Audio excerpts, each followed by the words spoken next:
مجھے دین اسلام سے پیار ہے، مجھے دین اسلام سے پیار ہے، مجھے دین اسلام سے پیار ہے، مجھے دین اسلام سے پیار ہے، مجھے دین اسلام۔ نحمدہ ونصلی ونسلم علی رسولہ الکریم، اما بعد فاعوذ باللہ من الشیطان الرجیم، بسم اللہ الرحمن الرحیم۔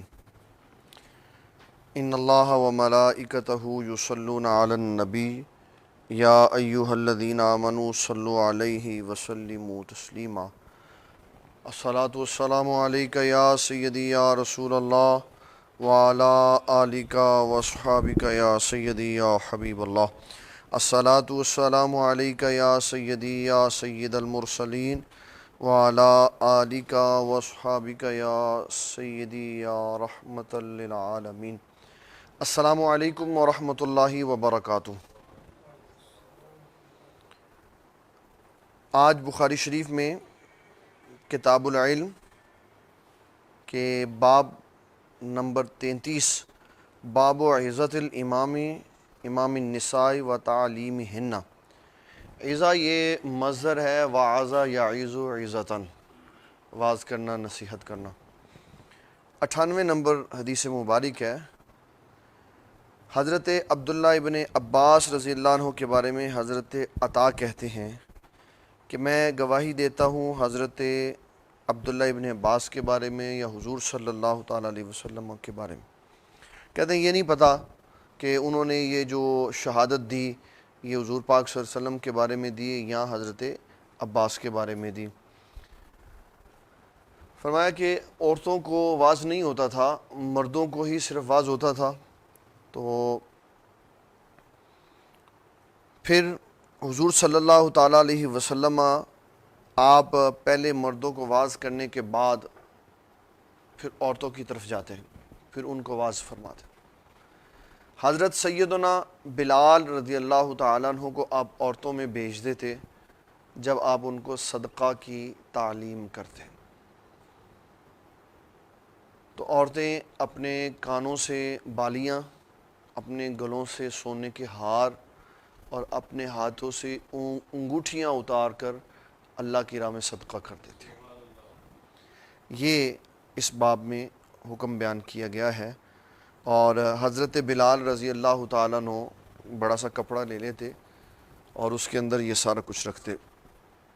یہ دلیل ہے کہ جب بڑا پروگرام ہو، لوگ اکٹھے ہوں، تو لوگوں سے صدقہ لینا اور جھولی پھیرنا یہ امام بخاری کی اس حدیث سے ثابت ہے کہ حضرت سیدنا بلال رضی اللہ تعالیٰ عنہ کو حضور صلی اللہ علیہ وسلم بھیجتے کہ جائیں خواتین سے صدقے کا مال لے کے۔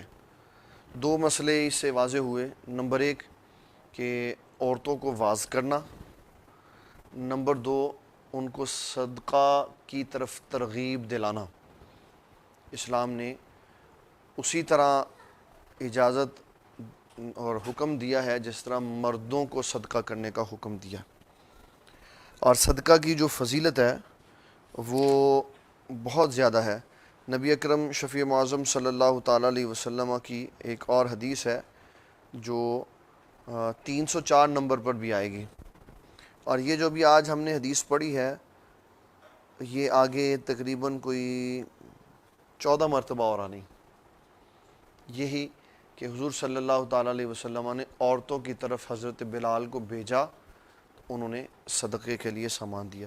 نبی صلی اللہ تعالیٰ علیہ وسلم کہ اس عمل کے بعد میں آپ کو ایک کیٹیگری بتاتا ہوں، یہ آپ نے ذہن میں رکھنی ہے۔ جو پیسہ خرچ کیا جاتا ہے، یہ آج میں نے صبح 92 پر بھی سنائی تھی حدیث، جو پیسہ خرچ کیا جاتا ہے مسکین کو دینے کے لیے وہ بھی صدقہ ہے۔ جو پیسہ خرچ کیا جاتا ہے قیدی کی گردن آزاد کروانے کے لیے وہ بھی صدقہ ہے۔ جو اللہ کی راہ میں جہاد فی سبیل اللہ میں دیا جاتا ہے وہ بھی صدقہ ہے، اور جو اپنے اہل و عیال پہ پیسہ ان کی فلاح و بہبود کے لیے خرچ کیا جاتا ہے وہ بھی صدقہ ہے۔ رسول اللہ صلی اللہ تعالیٰ علیہ وسلم آپ ارشاد فرماتے ہیں کہ جب یہ چاروں صدقے اللہ کی بارگاہ میں پہنچتے ہیں، اللہ ان چاروں صدقوں میں سے سب سے بہترین اور پسندیدہ صدقہ اس کو بناتا ہے جو انسان پیسہ اپنے اہل و عیال کی فلاح و بہبود کے لیے خرچ کرتا ہے۔ اللہ کی راہ میں تو جناب دریا بہا دیے اور گھر والوں کے کپڑے بھی پھٹے ہوئے اور چہرے پہ بیماری کے اثرات، کہ نہیں جی میں تو اللہ کی راہ میں تقسیم کرتا ہوں، تو گھر والے، ایسے شخص کو حضور صلی اللہ تعالیٰ علیہ وسلم نے پسند نہیں فرمایا جو مرتے ہوئے اللہ کی راہ میں صدقہ دے جائے اور اولاد اس کے پیچھے سے بھوکی رہ جائے، اپنے اولاد کو دے کے جائے۔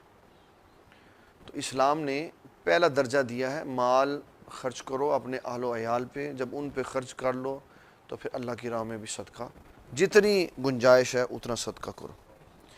اس ضمن میں ایک حدیث یہ بھی آئی کہ حضور صلی اللہ تعالیٰ علیہ وسلم آپ ارشاد فرماتے ہیں اگر شوہر اپنی بیوی کو مال و متاع لا کے دے دیتا ہے اپنا اور وہ اس کے پیسے سے خرچ کرتی، صدقہ دیتی، یا شوہر کی جیب سے نکال کے خرچ کر دیتی، اگر تو شوہر کی طرف سے ممانعت نہیں تو دونوں کو صدقے کا اللہ ثواب عطا فرماتا، اور اگر شوہر نے ممانعت کیا کہ میری جیب سے بغیر اجازت پیسے نہیں نکالنے، اب یہ صدقہ ٹھیک نہیں ہے، اجازت لے کے کر۔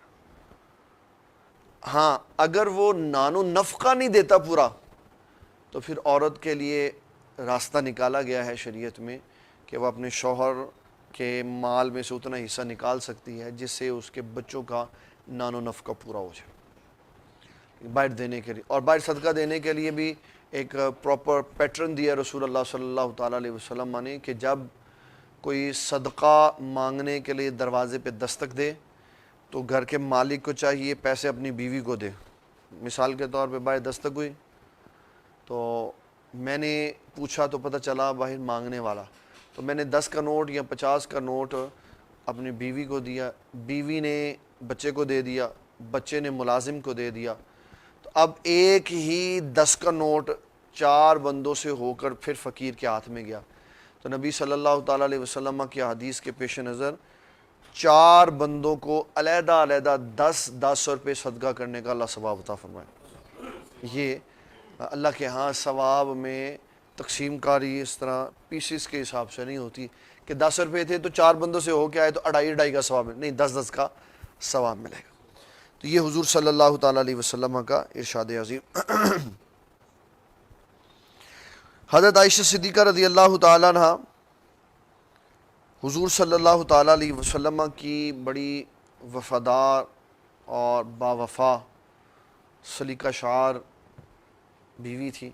حضور صلی اللہ تعالیٰ علیہ وسلم جب گھر میں مال صرف فرماتے تو آپ ان کے ذمہ ڈیوٹی لگا دیتے کہ آپ نے صدقہ کرنا، تو ام المومنین سیدہ عائشہ صدیقہ صدقہ کرتی اور حضور پاک صلی اللہ علیہ وسلم واپسی آ کے پھر رپورٹ لیتے کہ جو آپ نے صدقہ کیا ہے اس کی کیا پوزیشن ہے۔ تو ایک دن آپ نے گوشت کا ایک پیس دیا کہ آپ اس کو صدقہ کر دیجیے۔ جب واپسی آ کے پوچھا تو کہا کہ ام المومنین آپ کو میں نے گوشت دیا تھا صدقہ کرنے کے لیے، کیا بنا؟ عرض کیا رسول اللہ صلی اللہ تعالیٰ علیہ وسلم سارا ختم ہو گیا یا تھوڑا سا بچ گیا؟ آپ نے فرمایا آپ ایسے نہ کہیں کہ سارا ختم ہو گیا تھوڑا سا بچ گیا، بلکہ آپ ایسے کہیں سارا بچ گیا یا تھوڑا سا ختم ہو گیا۔ وجہ پوچھی تو کہا جو ہم نے کھا لیا وہ ختم ہو گیا، اور جو ہم نے اللہ تعالیٰ کی راہ میں تقسیم کر دیا وہ ہمارا قیامت کے لیے بچ گیا۔ تو یہ آج کی اس 98 نمبر حدیث میں مضمون تھا جو میں نے آپ کی خدمت میں عرض کی۔ اس کے بعد بڑی خوبصورت حدیث ہے اور بندوں کی فطرت کے حساب سے حضور پاک صلی اللہ علیہ وسلم نے بات فرمائی۔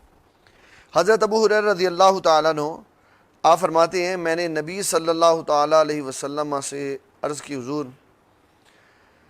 مجھے بتائیں قیامت والے دن کون سا خوش نصیب ایسا ہوگا جس کو سب سے پہلے آپ کی شفاعت نصیب ہوگی؟ تو حضور صلی اللہ تعالیٰ علیہ وسلم نے فرمایا لقد ظننت یا ابا ہریرہ اللہ یسألنی عن ھذا الحدیث احد اول منک، فرمایا یہ ایک جملہ ذہن میں رکھیے گا جو میں بتانے لگا ہوں. جب نبی صلی اللہ تعالیٰ علیہ وسلم فرمائے نا لقد ظننت، مجھے یہ گمان ہے یا میں یہ خیال کرتا تھا، تو اس سے یقین کامل کے ساتھ معنی مراد لیا جائے گا. کہ ہم بات کرتے ہوئے ایسا لفظ استعمال کریں تو ہم کہہ سکتے ہیں کہ جی میرا گمان تھا. انبیاء کے بارے میں گمان نہیں بلکہ یقین کامل کی بات ہے، یقین کامل کی بات ہے. تو آپ نے فرمایا ابو ہریرہ میں تو پہلے سے ہی جانتا تھا کہ تو ہی وہ یہ شخص ہوگا جو مجھ سے یہ سوال کرے گا،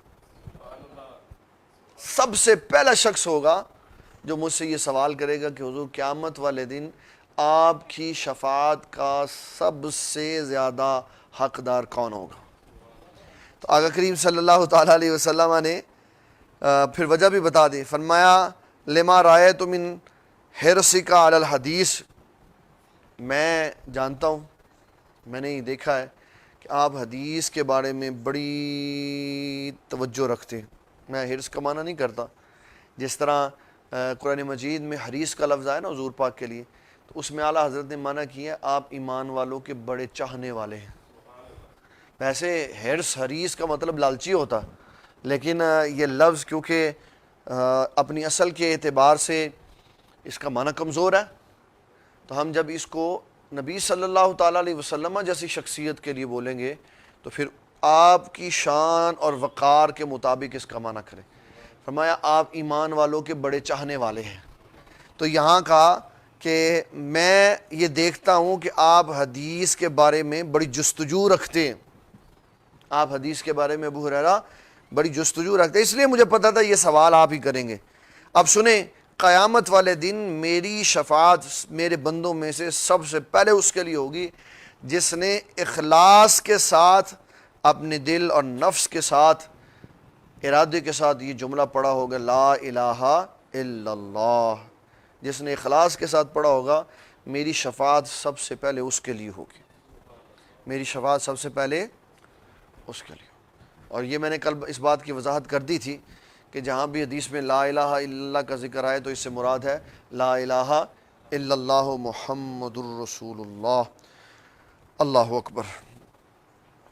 ایک اس کے بعد جو حدیث ہے اس حدیث میں یہ ہم نے جو حدیث پڑھی ہے حصول شفاعت کی، اس کے ضمن میں کیٹیگریز 4 بیان کر دیتا ہوں کہ قرآن مجید کے پورے مطالعہ سے اور حدیث مبارک سے جو مضمون ملتا ہے وہ 4 حصوں پر منحصر ہے کہ شفاعت ہوگی یا نہیں. دونوں طرح کی آیات ہیں، دونوں طرح کی آیات ہیں.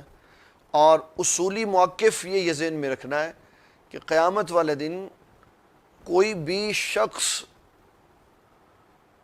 اس طرح شفاعت نہیں کرے گا جس طرح ہم دنیا میں شفاعت کا کانسیپٹ سنتے ہیں، دھونس سے، روب اور دبدبے سے. حالانکہ کئی حدیثوں میں لفظ ایسے ہی آئے ہیں کہ جس طرح پتہ چلتا ہے کہ بڑی قوت سے اور بڑی طاقت سے بڑی جرأت سے کوئی شفاعت کرے گا. جس طرح حدیث شریف میں آیا کہ وہ بچے جو بلوغت سے پہلے وصال کر جاتے وہ اپنے ماں باپ کے ارد گرد گھومیں گے اور اللہ تعالیٰ سے جھگڑیں گے. اللہ تعالیٰ سے جھگڑیں گے کس معاملے میں؟ اپنے ماں باپ کی شفاعت کے بارے میں، اور اپنے ماں باپ کی شفاعت کروا کے وہ ان کو جنت میں لے جائیں گے. پھر آیا حضرت ابراہیم علیہ السلام کا ذکر نص قطعی ہے وَيُجَادِلُونَا فِي قَوْمِ لوط. حضرت ابراہیم علیہ السلام مجادلہ کرتے تھے قوم لوط کے بارے میں. مجادلہ کا مطلب ہوتا ہے جادلہ یجادل مجادلتاً، باب مفعلہ ہے، اس میں اس کا ایک خاصہ ہے باہم مل کے کام کرنا. اور مجادلہ کا مطلب ہوا کہ ایسی کیفیت کہ اگر ایک شخص ادھر سے مل کے دوسرے کو پکڑ رہا ہے تو اگلا دوسرا ادھر سے مل کے اس کو پکڑ رہا، باہم لڑائی کرنا، اس کو مجادلہ کہتے ہیں. کیا کہتے ہیں؟ مجادلہ. لیکن یہ لفظ قرآن مجید میں ایک اور جگہ پہ بھی آیا، ادعو الی سبیل ربک بالحکمہ وموعظۃ الحسنہ وجادلہم باللتی ہی احسن، کہ جب تمہارا مجادلہ ہو، مجادلے کا وہاں پہ معنی ہے جب تم دونوں آمنے سامنے آ جاؤ، یعنی مناظرے کی میز پہ آ جاؤ، تو یہاں گتھم گتھا ہونا معنی مراد نہیں لیا گا. تو اس حدیث کے معنی کو اور اس کے معنی کو جب ہم آیت کے معنی کو آپس میں ملائیں گے تو معنی مجادلہ کا یہ ملے گا کہ دونوں طرف کا آمنے سامنے ہونا، دونوں طرف کا آمنے سامنے ہونا. ابراہیم علیہ السلام اللہ کی بارگاہ میں از رائے ادب یہ کہہ رہے تھے کہ یا اللہ ان کو موقع دے دے، اگر عذاب آ گیا تو پھر موقع ختم ہو جائے گا. تو اللہ حضرت ابراہیم علیہ السلام سے بار بار یہ تقاضا کر رہا تھا کہ ابراہیم بڑا موقع دے دیا، اب مجھے عذاب دینے دے. تو یہ تھا اس کا معنی. اور جو ماں باپ کے بارے میں کہا کہ بیٹے اولاد جھگڑا کریں گے، وہ بھی اللہ کے دیے ہوئے اختیار سے اور اس کی اجازت سے ایسا ہوگا. کوئی شخص ایسا نہیں ہوگا. قیامت والے دن سب سے بڑا مقام اور مرتبہ ہمارے آقا صلی اللہ علیہ وسلم کا ہوگا. آپ اللہ تعالیٰ سے کسی شخص کی سفارش کے معاملے میں جھگڑیں گے نہیں. محبوب اور محب کہاں پہ جھگڑتے؟ وہاں تو انداز ہی مختلف ہے. امام ابن ابی شیبہ نے اور امام بغوی رحمۃ اللہ علیہ شرح السنہ میں فضائل سرکار کائنات میں لکھا کہ حضور صلی اللہ تعالیٰ علیہ وسلم اللہ سے اجازت طلب کر کے اس کے حضور سر سجدے میں رکھ دیں گے، اور اتنا لمبا سجدہ فرمائیں گے کہ اللہ تعالیٰ خود فرمائے گا میرے محبوب صلی اللہ علیہ وسلم ارفع راسک یا محمد صلی اللہ علیہ وسلم، اے محمد صلی اللہ علیہ وسلم اپنا سر اٹھائیں. سلطوعتا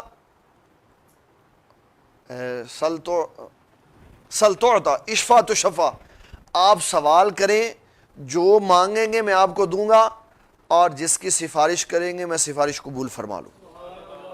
اللہ خود کہہ دے گا، اللہ تعالیٰ خود کہہ دے گا کہ میں آپ کو اختیار دے رہا ہوں، آپ جس کی کریں گے سفارش میں قبول. اپنا سر مبارک اٹھا لو.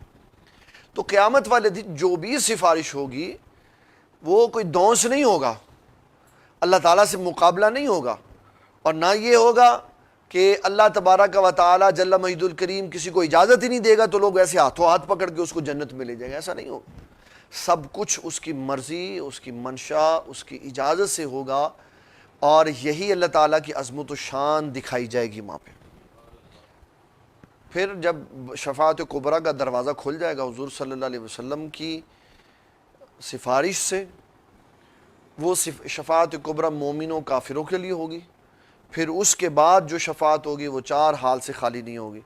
مومن کرے گا، مومن کے لیے کرے گا، کافر کے لیے کرے گا، کافر کرے گا، کافر کے لیے کرے گا، مومن کے لیے کرے گا.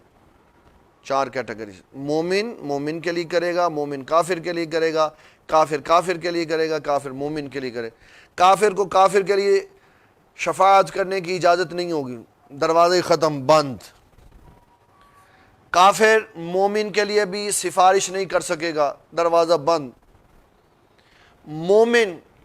مومن کے لیے سفارش کرے گا تو سفارش قبول کی جائے گی. مومن کافر کے لیے سفارش کرے گا تو سفارش قبول نہیں کی جائے گی. جتنی آیات ہیں قرآن مجید میں سفارش کی کہ جس میں کہا گیا کہ عدل ولا تنفعها شفاعت ولا هم ينصرون، کوئی کسی کی شفاعت نہیں کرے گا، کوئی کسی کی مدد نہیں کرے گا، اس سے سارے غیر مومن مراد ہوں گے. اور جہاں آیا کہ من ذا الذی یشفع عنده الا باذنہ، سفارش ہوگی مگر اس کی اجازت سے ہوگی. اور یہ وہ لوگ ہوں گے جو ایمان اور عقیدے کی درستگی کے ساتھ ہوں گے، جن کے دل میں رائی کے دانے کے برابر بھی ایمان ہوگا. ان کی کیٹیگریز کے ساتھ شفاعت ہوگی، اور پھر وہ اپنے اپنے معاملات میں، حتیٰ کہ حدیث مبارک میں آتا ہے اگر کسی نے کسی ایمان والے کو وضو بھی کروایا ہوگا تو اللہ تعالیٰ اس وضو کی وجہ سے اس گناہگار کو جب جنت میں گزارنے کے لیے لے کے اس کے سامنے سے گزرے گا تو وہ گناہگار اس سے کہے گا میں نے آپ کو وضو کروایا تھا، بدلہ دیں.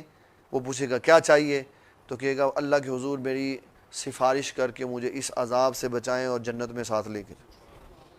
یہ بھی اللہ کی اجازت سے ہوگا، یہ بھی اللہ کی اجازت سے ہوگا. تو یہ ساری صورتحال کا مختصر سا، جب کتاب فضائل آئے گی اس میں یہ باپ آئے گا، پھر ہم اس کے اوپر پوری حدیث کو ڈسکس کریں گے۔ ابھی میں نے خلاصتاً مغز بتا دیا ہے کہ کس طرح شفاعت کا معاملہ ہوگا۔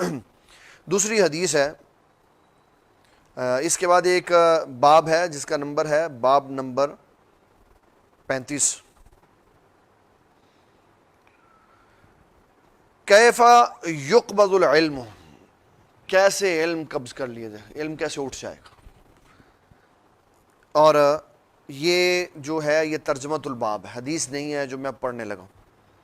حضرت عمر بن عبدالعزیز نے ایک خط لکھا ابو بکر بن حزم کو، اور اس کے اندر رسول اللہ صلی اللہ علیہ وسلم کی حدیث مبارک لکھنے کی ان کو تلقین کی۔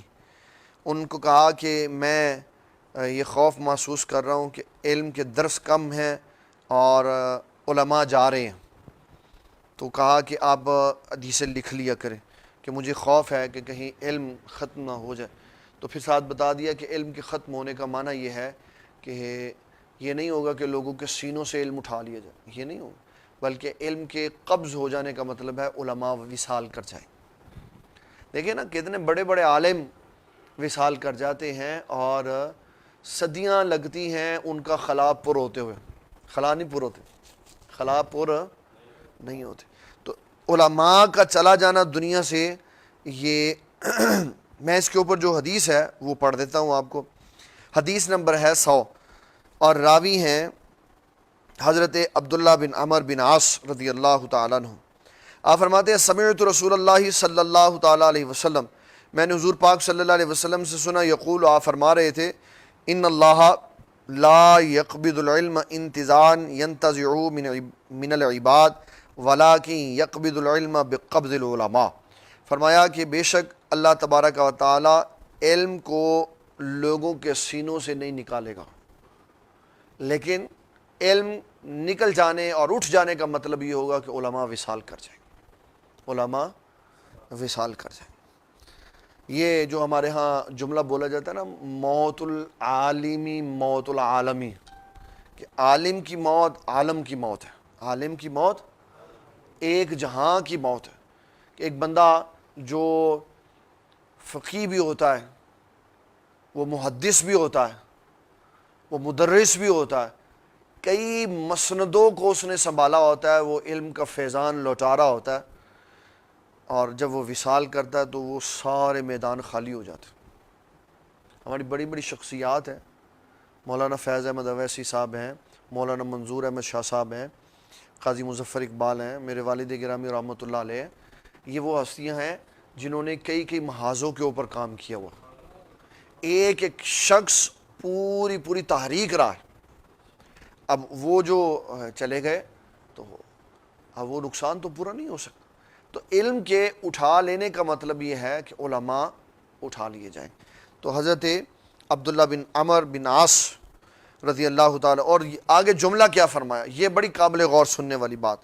فرمایا حتیٰ اذا لم یبقی عالما، یہاں تک کہ عالم باقی نہیں رہیں گے، عالم باقی نہیں رہیں گے، اتخذ الناس رؤوسا جہالا، اور لوگ اپنا سربراہ پلمبر و مرزا پلمبر جیسے بندوں کو بنا لیں گے، جاہلوں کو بنا لیں گے، جو کہتے ہیں جی خود ہی سارا کچھ پڑھ لو، خود ہی پڑھ لو سارا کچھ۔ اور پھر سئلو، جب ان سے سوال کیا جائے گا، ففتو بغیر علم، تو وہ بغیر علم کے فتویٰ دیا کریں گے۔ اور پھر فرمایا فضلوا واضلوا، فضلوا واضلوا، خود بھی گمراہ ہوں گے اور دوسروں کو بھی گمراہ کریں۔ اور نبی صلی اللہ تعالیٰ علیہ وسلم نے قرب قیامت کی ایک نشانی بتائی، فرمایا کہ قرب قیامت میں یہ ہوگا کہ علماء اٹھا لیے جائیں گے، علم اٹھا لیا جائے گا، مسئلہ بتانے والا کوئی نہیں ہوگا، حتیٰ کہ ایک شخص علم الفرائض کا مسئلہ پوچھنے کے لیے جگہ جگہ جائے گا، اور اس کا ایک فرائض کا مسئلہ بتانے والا کوئی عالم دنیا میں موجود نہیں۔ دنیا میں عالم کوئی نہیں ہوگا جو علم الفرائض کا مسئلہ، علم الفرائض سے مراد علم وراثت، علم وراثت کا مسئلہ بتانے والا ایک بھی بندہ موجود نہیں۔ اور جب یہ دین چلا تھا، جنہوں نے حضور پاک صلی اللہ علیہ وسلم سے علم دین پڑھا، وہ علم الفرائض کے مسئلے ممبر کی سیڑھیاں چڑھتے چڑھتے بتا دیتے ہوتے تھے۔ حضرت علی المرتضیٰ کا علمی قد و کاٹ اتنا تھا کہ علم الفرائض کی کتابوں کے اندر حضرت علی المرتضیٰ رضی اللہ عنہ کا مسئلہ ممبریہ موجود ہے۔ مسئلہ ممبریہ یہ ہے کہ آپ ممبر پر چڑھ رہے تھے تو کسی نے وراثت کا مسئلہ پوچھا، کوئی کاپی نہیں، کوئی پینسل نہیں، کوئی کیلکولیشن نہیں، اس نے مسئلہ سنایا، آپ نے فرمایا اس کو اتنا دے دو، اس کو اتنا دے دو، اس کو اتنا دے دو، مال تقسیم ہو جائے گا، اور فرمایا یہ علم ختم ہو جائے گا، یہاں تک کہ قرب قیامت میں ایک بھی بندہ ایسا نہیں رہ جائے گا کہ جو اس مسئلے کا بتانے والا ہو۔ پھر کیا ہوگا؟ پھر ہوگا یہ کہ بغیر علم کے لوگ جاہلوں سے مسئلے پوچھیں گے اور جاہلوں کو اپنا سردار بنائیں گے، اور وہ بغیر علم کے مسئلے کا جواب دیں گے، خود بھی گمراہ ہوں گے، دوسروں کو بھی گمراہ کریں گے۔ اس کا مطلب ہے عالم کتاب بخاری، مسلم، ترمذی، ابو داؤد، نسائی، ابن ماجہ پڑھ لینا یہ اور شے ہے، اور عالم کی کیٹیگری میں آنا یہ اور شے ہے۔ عالم کی کیٹیگری میں آنا یہ اور شے، ناقل ہونا یہ اور ہے، اور فقی، عالم اور مفتی ہونا یہ اور شے ہے۔ کتاب سے مسئلہ دے کر لکھ دیا یہ اور شے ہے، اور مسئلے کی تحقیق اور کس آیت سے کون سے مسئلے کا استدلال ہو رہا ہے، اور فقہاء کرام نے جو مسئلے نکالے ان کے ساتھ کون سی احادیث ریلیونٹ تھی، کس حدیث سے کس مسئلے کو نکالا، یہ جاننا یہ اور شے ہے۔ علم بہت بڑا ایک سمندر ہے، اتنا بڑا سمندر ہے کہ اس میں بڑے بڑے شیر یہ دعویٰ نہیں کر سکتے کہ ہم علم کل رکھتے ہیں۔ اللہ تعالیٰ نے اس کے اوپر نص قطعی فرما دی، فرمایا وَفَوْقَ كُلِّ ذِي عِلْمٍ عَلِيمٍ، ہم نے ہر علم والے پر ایک اور اس سے بڑھ کر علم والا رکھا ہو، اور اس ساری کائنات میں سب علم والوں میں سب سے بڑے علم والے ہمارے آقا صلی اللہ علیہ وسلم۔ اللہ اکبر۔ پھر یہ بات ارشاد فرمائی، یہ حدیث ایک 100 نمبر پہ ہے، ایک 7307 نمبر، 7307 نمبر پر یہ حدیث دوبارہ آئے گی۔ اگلا باب ہے باب حل یجعل للنساء یوم علی حدۃ فی العلم۔ حضور صلی اللہ تعالیٰ علیہ وسلم آپ فجر کی نماز کے بعد صحابہ کے ساتھ بیٹھتے، فجر ہو جاتی، ظہر ہو جاتی، عصر ہو جاتی، مغرب ہو جاتی، عشاء ہو جاتی، پھر فجر ہو جاتی، پھر دن بیت جاتے۔ عورتوں نے ایک دن حضور صلی اللہ تعالیٰ علیہ وسلم کی بارگاہ میں عرض کی، حضور مردوں کو بڑا ٹائم ملتا ہے، تو آپ کوئی دن ہمارے لیے بھی خاص رکھیں کہ ہمیں بھی اس میں واز کریں۔ تو نبی صلی اللہ تعالیٰ علیہ وسلم نے خواتین کی اس بات کو پسند فرمایا، اور آپ نے عورتوں کے لیے ایک وقت مقرر کیا، اور جب آپ نے عورتوں کے لیے وقت مقرر کیا تو آپ نے فرمایا کہ ہم اس وقت درس دیں گے تو تم لوگ آ جانا۔ حضرت ابو سعید رضی اللہ تعالیٰ عنہ فرماتے ہیں نبی صلی اللہ تعالیٰ علیہ وسلم سے خواتین نے عرض کی کہ مرد غالب آ گئے ہیں، تو آپ اپنی طرف سے ہمارے لیے بھی کوئی دن مقرر فرمائیں۔ تو آپ نے ان کے لیے ایک دن کا وعدہ فرمایا، پھر آپ نے ان سے اس دن میں درس و تدریس کی، ان کو واعظ کیا، ان کو اعمال، اچھے اچھے اعمال کرنے کا حکم ارشاد فرمایا، اور آپ نے ان سے جو کچھ فرمایا اس میں یہ بھی ارشاد فرمایا کہ جہاں تمہیں بڑے کام کاج ہے نا، وہاں اللہ تعالیٰ نے تمہارے لیے یہ نعمت رکھی ہوئی ہے۔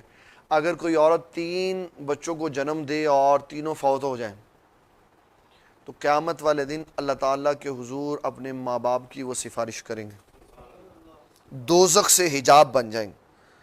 ایک خاتون کہنے لگی حضور اگر کسی کے 2 بچے ہو، آپ نے فرمایا 2 بھی بن جائیں۔ ایک حدیث میں آیا کہ اگر ایک عورت نے پوچھا اگر کسی کے 2 نہیں ہیں، ایک ہی بچہ فوت ہوا ہے،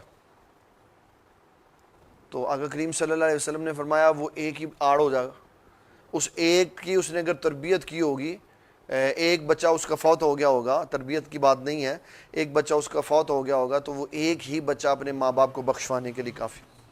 ایک روایت میں اس طرح بھی آیا کہ جب اس کا ذکر صحابہ میں ہوا تو انہوں نے کہا کہ مائیں صرف بخشی جائیں گی کہ باپ بھی بخشے جائیں گے؟ تو کہا نہیں دونوں، کپل۔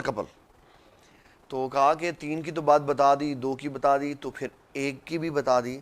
تو اگر کسی کا کوئی بچہ نہ فوت ہوا تو وہ کیا کرے گا؟ تو نبی صلی اللہ تعالیٰ علیہ وسلم نے فرمایا اس کے لیے میں جو موجود ہوں، میں اس کے لیے موجود ہوں. کیونکہ یہ جب ہم مدینہ المنورہ جائیں نا تو باب السلام سے داخل ہوں تو ریاض الجنہ کے اوپر حدیث لکھی ہوئی ہے، اتنی بڑی موٹی سی سونے کے پانی سے لکھی ہوئی ہے کہ نبی صلی اللہ تعالیٰ علیہ وسلم نے فرمایا میری شفاعت میری امت کے کبیرہ گناہ کرنے والوں کے لیے، بڑے بڑے گناہ کرنے والے جو ہوں گے نا، میری شفاعت سے اللہ تعالیٰ ان کو جنت میں بھیج دے. اس کا مطلب یہ ہے اس کا عقیدہ درست ہوگا، عقیدہ وہ یہ سمجھتا ہوگا کہ گناہ اگرچہ میں نے کیا ہے لیکن شفاعت ضرور ہونی ہے. اور اگر وہ اس عقیدے کا حامل ہوگا کہ کوئی شفاعت شفوت نہیں ہونی، جو ہے وہ یہیں پہ ہے، آگے کسی نے کوئی کام نہیں آنا، تو اس کے کسی نے کام نہیں آنا. عقیدے کی درستگی. آج لے ان کی پناہ، آج مدد مانگ ان سے، آج لے ان کی پناہ، آج مدد مانگ ان سے. قیامت میں پھر نہ مانیں گے، قیامت میں اگر تو مان گیا، تو وہاں پہ جا کے اگر مان گیا نا کہ نہیں ہاں ہوگی، فرمایا وہ کوئی کام نہیں آنی، آج مان. ایک شاعر نے اس طرح لکھا حاکم و شفیع و مختار مان آج، حاکم و شفیع و مختار مان آج، قیامت میں یہ سب دیکھ کر مانا تو کیا مانا. وہاں ماننا ہوا کوئی کام ہے. اور بعض لوگ یہ بھی کہتے ہیں کہ قیامت والے دن منکر کوئی نہیں ہوگا، قیامت والے دن منکر کافر اس کے آگے سے سارے پردے ہٹ گئے ہوں گے، فرشتے بھی نظر آئیں گے، سارا نظام اس کو نظر آئے گا، منکر نہیں ہوگا. لیکن اس وقت کا اقرار اس کو فائدہ کوئی نہیں دے گا. جس طرح فرعون نے غرق ہوتے ہوئے جب اس کو فرشتے نظر آئے تو اس نے کہا میں موسیٰ اور ہارون کے رب پر ایمان لاتا ہوں. قرآن مجید دلیل دے رہا ہے کہ اس نے ایمان قبول کیا، لیکن کیونکہ غیب ختم ہو گیا ہوا تھا اس لیے اس کے ایمان کو قبول نہیں کیا گیا. تو اگر قیامت والے دن کوئی شخص منکر نہ رہا اور اس نے ساری چیزیں دیکھ کر اقرار بھی کیا تو اس کا اقرار اس وقت کوئی بھی فائدہ نہیں دے گا. آج موت سے پہلے اقرار ہے، موت کے قریب اقرار بھی قابل قبول نہیں. تو حضور صلی اللہ تعالیٰ علیہ وسلم نے عورتوں کے لیے واعظ کا دن مقرر فرمایا. یہ ہمارے پیارے بھائیوں کے لیے بہت بڑا مضمون ہے کہ آپ اپنی بیویوں کو، اپنی بہنوں کو، اپنی بیٹیوں کو، اور آپ کی اگر والدہ محترمہ حیات ہیں اور علم دین سیکھنا چاہتی ہیں تو ان کو جامعہ یوسفیہ میں بھیجا کریں. وہاں تعلیم بالغاں کے لیے ایک پورا دن بلکہ 2 دن مقرر ہیں، پیر اور جمعرات، جہاں بڑی قداور اور بڑی ایجڈ اور عمر رسیدہ خواتین اپنی ضروریات زندگی کے مسائل سیکھتے ہیں. اور میں نے اپنے والد گرامی رحمۃ اللہ علیہ سے یہ سنا کہ جب آپ کی اس تعلیم کے سلسلہ میں ہماری ہمشیرہ نے ادھر مدرسے میں یہ کام شروع کیا، تو اور میں یہ بتا دینا چاہتا ہوں کہ تاکہ لوگوں کو پتہ چلے کہ ہماری ساری برانچز کام کر رہی. ادھر میری ہمشیرہ موجود ہوتی ہیں ادھر چائنا اسکیم میں، وہ مرکز کے جو دفتر مرکزی مدرسہ ہے اس کو ڈیل کرتی ہیں. اسکیم نمبر 2 میں جو جامعہ یوسفیہ کی برانچ ہے وہاں میری اہلیہ موجود ہوتی ہیں. شاد باغ میں ایک مدرسہ ہے، وہاں پہ ایک پرنسپل موجود ہوتی ہے اور پورا ایک نظام چل رہا ہے. مختلف جگہوں پہ حویلی لکھا میں ہے، ملتان میں ہے، اور کئی اور جگہوں پہ بھی ہمارے ادارے چل رہے ہیں. اور اب ہم تو تھوڑا سا اس سے اوپر چاہ رہے ہیں کہ ہم نے ساری انشاءاللہ تیاری کر لی ہوئی ہے. تو عید کے فوری بعد ہم نگینہ ورچوئل یونیورسٹی کی طرف جا رہے ہیں. ہم اس میں فائدہ دیں گے. پہلے ہمارے مدرسوں میں جو آتے تھے ان کو فائدہ ہوتا تھا، اب لوگ مدرسے میں نہیں بھی آئیں گے، اپنے گھر میں رہ کے رجسٹرڈ ہوں گے اور کورس کے ساتھ ایفیلیشن کریں گے اور کورس بک کروائیں گے، اور ان کو ریکارڈڈ ویڈیو لیکچر ان کے گھروں میں مل جایا کریں گے. وہ اس کو پڑھیں گے. اگر پڑھنے کے بعد انہوں نے پڑھنے کی حد تک رہنا ہوگا تو بھی کافی ہوگا، اور اگر انہوں نے ایگزام دینے ہوں گے تو ایگزام دے کے آن لائن تو ہم ان کو ڈگری بھی جاری کریں گے انشاءاللہ. اب ہم اس طرف جا رہے ہیں. اور یہ پوری دنیا میں نگینہ سوشل ویلفیئر سوسائٹی اور انجمن اشاعت دین اسلام کا یہ اعزاز ہوگا کہ اس فیلڈ میں آن لائن اسلامی چھوٹے چھوٹے سیکٹر کھلے ہوئے ہیں. تعلیم قرآن ہو رہی ہے, ناظرہ ہو رہی, اتنا بڑا ایونٹ کہ جس میں پورا درس نظامی آن لائن کرایا جائے گا. یہ نگینہ سوشل ویلفیئر سوسائٹی کا خاصہ ہے کہ ہمارا پہلا قدم ہوگا اس میں, اور جو بعد میں آئیں گے کیونکہ نیکی کا کام ہم نے پہلے شروع کیا تو یہ باقی ساروں کا ثواب بھی ہمیں ملے گا. پیسے کوئی لگائیں گے, ثواب ہمیں ملے گا. کیوں؟ اس میں پہلا قدم ہمارا ہے. اور میں اس میں ایک اور بھی آپ کو یہ بات بتا دینا چاہتا ہوں. جب ہم نے نگینہ ٹی وی کا آغاز کیا تو سحری اور افطاری کی لائیو ٹرانسمیشنز سب سے پہلے ہم نے سٹارٹ کی کہ ٹی ویوں کے اوپر لائیو پروگرام چلتے, تو فیس بک کے اوپر بھی ہم لائیو. اس وقت کوئی چینل فیس بک پہ کے اوپر لائیو نہیں چلتا تھا, سب اپنے کیبل کے اوپر لائیو چلتے تھے. پھر اس کے بعد انہوں نے اپنے پیجز بنائے اور پھر انہوں نے لائیو سحری اور افطاری کی نشریات. اس میں بھی اللہ نے یہ ہمیں اعزاز دیا کہ نگینہ ٹی وی سب سے پہلا وہ پیج تھا جس نے سحری اور افطاری کی ٹرانسمیشن لائیو چلائی. اب پھر اس کے بعد ہر سال نئے سے نئے, اب کیونکہ اس وقت کرونا کی وجہ سے سب کچھ بند ہے تو لوگ اپنے اپنے اسٹوڈیوز میں بیٹھ کے ہمیں بھی بلاتے ہیں, میں ان کے ہاں بھی چلا جاتا ہوں, پھر وہاں بھی بیٹھ کے پروگرام کرتے ہیں. پھر ٹی وی چینل والے جو پروگرام کرتے ہیں وہ یوٹیوب کے اوپر بھی لائیو چلا دیتے ہیں, وہ فیس بک پہ بھی چلا دیتے ہیں. یہ ایک دوسرے کو دیکھ کر کام ہے. اور نبی صلی اللہ تعالیٰ علیہ وسلم کی حدیث مبارک واضح ہے, فرمایا من سنّ فی الاسلام سنۃ حسنۃ فلہ اجرھا, جو اسلام میں اچھا کام رائج کر دے گا بعد والے جتنے کریں گے, جس نے وہ کام شروع کیا اللہ سب کا ثواب اس کو عطا فرمائے گا. تو یہ جو آن لائن یونیورسٹی ہے یہ سب سے پہلے ہماری طرف سے اس کا آغاز ہے, اور انشاءاللہ تعالی ہم اس کے اوپر بھرپور ورک کرنے والے ہیں. اور اس کا جو پیپر ورک ہے وہ ہو چکا ہے, اس کی تیاری ہو چکی ہوئی ہے, صرف رمضان شریف کے گزرنے کا انتظار ہے. اس لیے اس کے بعد پھر ہم فل فلیج, اور ہم نے جو ترتیب بنائی ہے اس میں میں یہ بھی بتا دوں کہ ہم نیچے سے کورس لے کے اوپر نہیں جائیں گے. کیوں؟ لوگوں کو پتہ ہی نہیں ہے صرف کیا ہوتی ہے, نحو کیا ہوتی ہے, منطق کیا ہوتی ہے, فلسفہ. اس وقت جو دنیا میں فتنہ پھیلا ہوا ہے وہ انکار حدیث کا ہے. حدیث کے ضمن میں حدیث کو نہیں مانا جا رہا اور قرآن کی روح سامنے رکھ کر حدیث کا انکار کیا جا رہا. تو ہم جو نگینہ NVU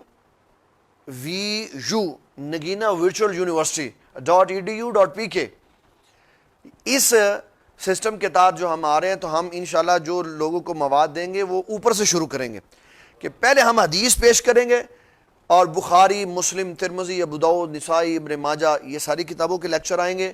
پھر اس کے ساتھ مختلف کورسز ہم لے کے آئیں گے تاکہ لوگوں کا دلچسپی والا معاملہ بھی برقرار رہے اور ہمارے ساتھ ان کی وابستگی فائدہ مند ثابت ہو. کرتے رہیں گے لوگ, کام کرتے رہیں گے, لیکن پہل ہوتی ہے وہ پہل ہوتی ہے. تو ہم اپنے سورس کے حساب سے کریں گے. ہو سکتا ہے ہمارے اس پروگرام کو سن کر کوئی ہم سے پہلے جمپ لگا دے, لیکن وہ لگا دے, کوئی بات نہیں, کوئی حرج نہیں ہے. دین کا کام ہونا چاہیے, آپ پہلے کر لیں میں پہلے کر, کوئی اس میں ممانعت نہیں ہے. اور ہمیں کسی سے پریشانی کوئی نہیں ہے. ہم نے جو زندگی گزارنی ہے ہم نے اس کا جواب دینا, ہم نے جو کام کرنا ہے ہم نے ریپرزینٹ کر دینا لوگوں کے سامنے. آپ ہمیں سننے کے بعد کوئی ہم سے پہلے لے آئے, یہ ہوا آپ کو پتہ ہی نہیں ہے. دو بہت بڑے محدث علامہ بدر الدین عینی حنفی اور ابن حجر اسقلانی, یہ دونوں ایک زمانے کے, اور ایک علامہ بدر الدین عینی حنفی کا شاگرد, وہ شاگرد تھا ابن حجر اسقلانی کا بھی. ادھر درس سن کے آتا, سارے نوٹس تیار کر کے لاتا, ادھر درس سن کے جاتا, اس کے نوٹس تیار کرتا, اور وہ جو نوٹس ادھر سے لے کے آیا ہوتا وہاں سے درس سنے ہوتے, وہاں حدیث میں جو اشکال پیش آتی ان کے سوالات علامہ بدر الدین عینی حنفی کو کرتا, آپ اس کے جوابات دیتے. تو ابن حجر کی فتح الباری کے شائع ہونے سے پہلے علامہ بدر الدین عینی حنفی نے ابن حجر اسقلانی کی فتح الباری کا جواب عمدۃ القاری میں دے دیا. عمدۃ القاری پہلے آ گئی اور ابن حجر اسقلانی کی فتح الباری بعد میں آئی. علامہ ابن حجر اسقلانی اس غم میں فوت ہو گئے کہ کہ میں نے تو ابھی کتاب لکھی نہیں تو میری کتاب کا جواب بھی آ گیا پہلے. تو یہ سارا چلتا رہتا ہے. ہو سکتا میں نے ابھی ہم نے یہ شروع کیا نا بخاری صحاح ستہ کا درس, ابھی ہم نے ایڈ لگایا فیس بک کے اوپر, تو ہمارے اس درس صحاح ستہ کے شروع ہونے سے پہلے کئی بخاری مسلم کے درس شروع ہو گئے. اور اللہ تعالیٰ کے فضل و کرم سے ہم تو اخلاص کے ساتھ چلے, اور حضور پاک صلی اللہ علیہ وسلم کی بارگاہ میں سرخروئی کے لیے ہم چلے. وہ درس چلے اور رمضان سے پہلے پہلے ختم بھی ہو گئے, اب نہیں چل رہے. اور اللہ تعالیٰ کے فضل و کرم, اس کی توفیق اور عنایت سے ہمارا صحاح ستہ اپنی منزل کی طرف گامزن ہے, اور جب تک اللہ تعالیٰ کی مرضی منشا ہوگی یہ انشاءاللہ چلتا رہے گا. اس طرح ہمارے سارے ہی پروجیکٹ, اس میں کوئی شخصیت کی برتری تو ہم نے دکھانی نہیں ہوتی. ہم جس کو اپنا سربراہ بنا لیتے ہیں اس کے پیچھے لگ کے ہم پھر کام شروع کر دیتے ہیں, اور مقصود و مطلوب یہ ہوتا ہے کہ ہم نے اپنی زندگی میں یہ ٹارگٹ پورا کرنا ہے کہ جب ہم حضور پاک کی بارگاہ میں جائیں تو حضور ناراض نہ ہو ہم سے. اس لیے ہمیں کسی بناوٹ کی, کسی دکھلاوے کی کوئی ضرورت نہیں ہوتی. صرف ضرورت اس بات کی ہوتی ہے کہ ہم حضور پاک صلی اللہ علیہ وسلم کی بحیثیت امتی ہونے کی وجہ سے آپ کی ناراضگی کا سبب نہ بنے, آپ کو راضی کر کے دنیا سے جائیں. تو اس لیے انشاءاللہ یہ ہمارے جو لوگ ہیں یہ اس سے بڑا فائدہ اٹھائیں گے اور دنیا فیض یاب ہوگی. جو یہ کہا گیا نا کہ فیض نگینہ جاری رہے گا, تو یہ انشاءاللہ جاری و ساری رہے گا. تو یہ یاد رکھیں کہ اپنی خواتین کو, اور میں بتا رہا تھا کہ تعلیم بالغہ سے بات جہاں سے شروع ہوئی تھی اب میں ادھر آ جاتا ہوں کہ بابا جی سرکار رحمۃ اللہ علیہ اندر سے مدرسے سے معلومات ملی تو خواتین یہ کہتی تھیں کہ جب ہم نے اندر جا کے تعلیم بالغہ کا درس لیا تو پتہ چلا کہ ہم نے تو ساری زندگی ایسے ہی گوا دی, دین کا تو کوئی مسئلہ ہی نہیں ہمیں آیا. اس لیے اپنی خواتین کو, جوان کو, ادھیڑ عمر کو, جوانی کی طرف جانے والی یہ عمر ہوتی ہے جس میں بچیوں کو سکھایا جاتا ہے, سمجھایا جاتا ہے, پڑھایا جاتا ہے کہ زندگی کیسے گزارنے. تو یہ بڑا ضروری ہے کہ ان کو دین کا علم سکھائیں, دین کی تعلیم دیں کہ حضور صلی اللہ تعالیٰ علیہ وسلم کی صحابیات یہ چاہتی تھی حضور پاک صلی اللہ علیہ وسلم ہمیں دن دیا کریں تاکہ ہم اسلام اور دین کی بات ان سے سیکھیں. کس کی؟ یہ انشاءاللہ جب عید کے بعد مدرسے اوپن ہوں گے تو پیر اور جمعرات کی میرا خیال 10 سے 12 بجے والی ٹائمنگ پہلے سے چل رہی ہے, تو اسی وقت پھر آپ لے کے بھی آئے گا. اور جو آن لائن ہے وہ تو یونیورسٹی آسان ہے, جب آپ کے پاس ٹائم ہے لاگ ان ہو, سائن ان کریں اور اپنے پیج کے اوپر جائیں اور جس مرضی کورس کو سلیکٹ کریں, اس میں جو ڈیلی بیسس پہ اپڈیٹ ہو رہا ہے وہ آپ کو نظر آ جایا کرے گا, آپ اس کو دیکھیں. اور یہ اس کو ہم اللہ تعالیٰ کی فضل و کرم, اس کی توفیق اور عنایت سے ٹائم اس کو لگے گا, ٹائم اس کو جس طرح یونیورسٹی کی جگہ خرید لیں تو پھر اس کو بناتے ہوئے ٹائم لگتا, تو یہ ویب سائٹ پہ آہستہ آہستہ آہستہ آہستہ ڈیولپمنٹ ہوتی رہے گی, اور جس طرح لوگوں کی سجیشن بھی آتی رہیں گی پھر اس طرح یہ کام چلتا رہے گا. ایک دن کی بات نہیں ہے, لیکن یہ ہے کہ آغاز اس کا انشاءاللہ عید کی فوری بات ہو جائے گا. بڑا ایک حدیث میں روح کو گرما دینے والا معاملہ ہے. اللہ اکبر. ایک حدیث میں سنا کے پھر اپنی اگلی بات کی طرف چلتا ہوں.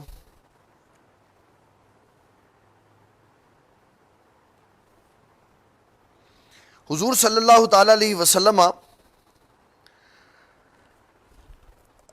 یہ روایت ہے سیدہ عائشہ صدیقہ رضی اللہ تعالی عنہ کی. اچھا, اس میں ایک مسئلہ بڑا ضروری ہے, رؤوف الحسن اس کو یاد رکھنا ہے, یہ آپ کے وہ صبح کامات ہیں. کہتے ہیں کہ بیوی کا اپنے نام کے آگے اپنے باپ کا نام لگانا چاہیے, بیوی کا شوہر کا نام نہیں لگانا چاہیے. یہ خلاف حدیث ہے, یہ کم علمی ہے. سوال یہ ہے کہ آیا کیا بیوی عورت جس کے نکاح میں جاتی ہے اس کا نام اپنے ساتھ لگا سکتی ہے کہ نہیں؟ حدیث میں عائشہ بنت صدیق آیا, عائشہ بنت صدیق آیا, خدیجہ بنت خالد آیا, فاطمہ بنت محمد آیا. تو ولدیت باپ کے ساتھ بیان کی گئی ہے. تو لوگ اس سے یہ غلط رخ نکالتے ہیں کہ شوہر کا نام ساتھ لگا دینا یہ جائز نہیں ہے کہ نام کے ساتھ ہونے کا تعلق ہے کہ یہ اس کا باپ ہے، یہ سوال بالکل غلط ہے۔ جو پہلے نام اور دوسرے نام کے بیچ میں ایک لفظ لکھا ہوا ہے نا، وہ بتاتا ہے کہ اس کے بعد کون آ رہا ہے۔ اس کے بعد اگر بن ہے تو مرد ہے، تو اس کے بعد بن آئے گا تو پتہ چلے گا یہ اب تعلق اس کے باپ کے ساتھ جڑنے لگا۔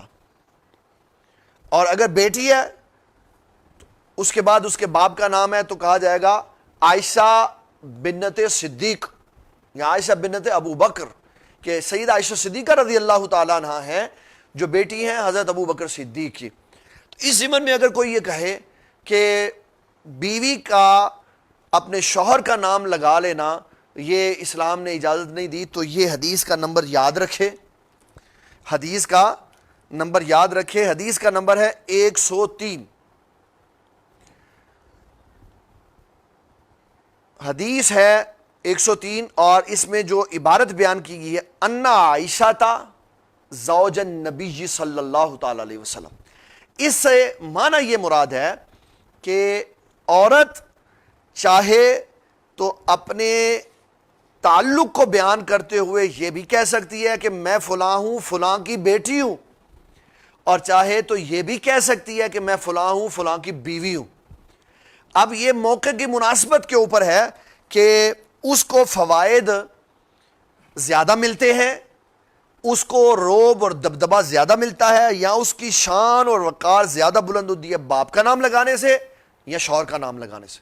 جس کا نام لگانے سے اس کو زیادہ فوائد ہیں وہ اس کا نام لگا سکتی ہے۔ باپ کا بھی نام لگایا جا سکتا ہے اور شوہر کا نام بھی، دونوں کے نام کو ساتھ لگا دینے میں کسی قسم کی کوئی ممانعت۔ عائشہ بنت ابو بکر بھی آیا اور عائشہ زوج نبی بھی آیا، اس کا مطلب ہے عورت اپنے نام کے ساتھ باپ کا نام بھی استعمال کر سکتی ہے اور شوہر کا نام بھی استعمال کر سکتی ہے۔ لیکن فرق کیا ہے؟ فرق یہ ہے کہ باپ تبدیل نہیں ہونا، باپ تبدیل نہیں ہونا، باپ زندہ بھی رہے گا تو وہی رہے گا، فوت بھی ہو جائے گا تو وہی باپ رہے گا۔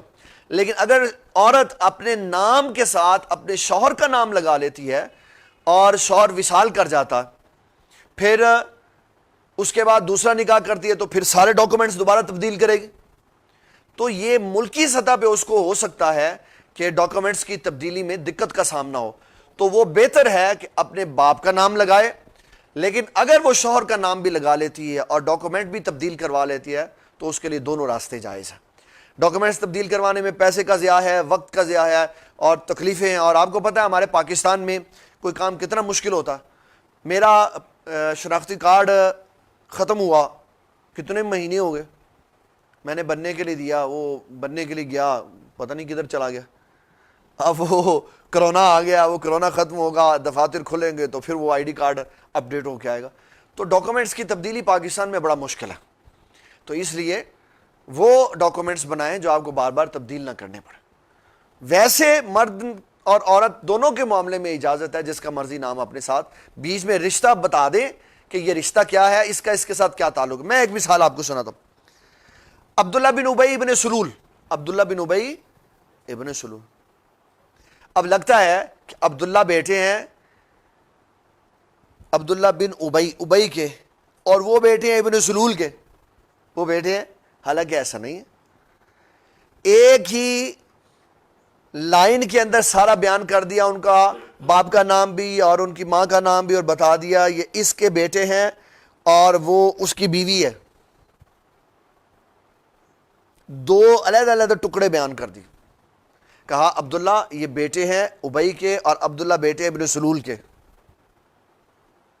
ٹھیک ہے۔